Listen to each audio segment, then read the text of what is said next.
Sa ngayon, marami ang hindi makalabas. Tulog kain lang at tumaba na ang balbas.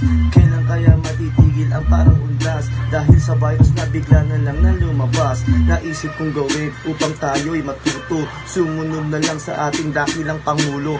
Nadapuan ng sakit sisihin ng gobyerno. Ganon talaga katigas ulo ng Pilipino. Sa aming barangay, lahat sumusunod. Kahit nahihirapan at pagod na mga tanod.